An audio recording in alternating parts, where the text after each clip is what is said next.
answer as a citizen, not as a relative or a governor. But for me, sana tumigil na lahat. Huwag nang impeach na yan kasi ang dami nating problema. Let's do public service first before we do impeachment. Kasi ano lang yan, what will it do? Maaantala lahat ng mga senado, mga congressman, mag-hearing na naman, whatever, di ba? So parang now's not the time. Let's do public service first, and really that's my sentiment as a citizen of the Philippines, not anything else.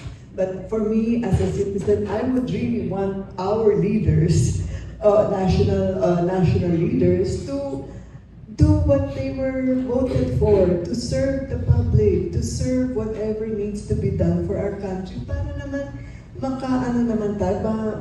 progress into something more, something better. And I think that is also what's in the mind and heart of our president. All he's doing is working. He's working and he's doing whatever he can. Medyo kasi siya pa ang nag-recognize na merong corruption. Di ba? Hindi madali yun. It's not easy. So for me, and I think one of the things also is, I think I agree with Sen. Tito Soto. Kasi ang sinasabi niya, kung we do the same things over, pareho ng pareho, di ba? So, ang akin, we have to fix our system.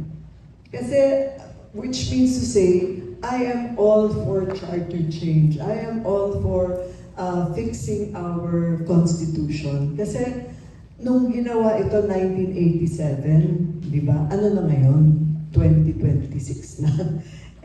Yung mga, wala pa nun yung mga about mga IT, mga ganon, mga social media. There's nothing that talks about social media in our constitution. So, sana, let's do our priority muna, and that is to serve the country, to serve the community, di ba? Kasi mahirap kung puro impeach ng impeach. To a certain extent, maybe we have never really healed from EDSA. Diba? Kasi puro rebellion ng rebellion. As I said, there is also in obedience. Sana we can be obedient to the laws.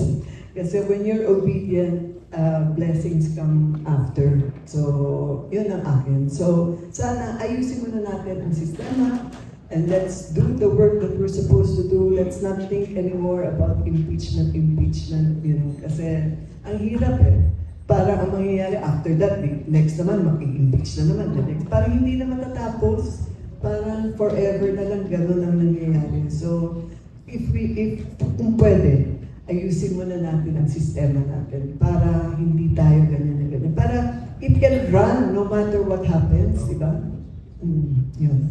Sorry, medyo na-emote ako kasi ayoko ng kasi I've really been feeling that na tama na, don't stop talking about impeachment. Parang we're always pointing, like with corruption. Everybody's pointing DPWH, contractors and all that. Pero we also have our part.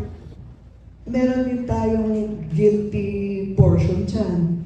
Di ba? Like kapag sa election, alam naman natin yung ibang kumikita lahat. Di ba? So all those things, di ba? But we're still part of the system, part of that corruption.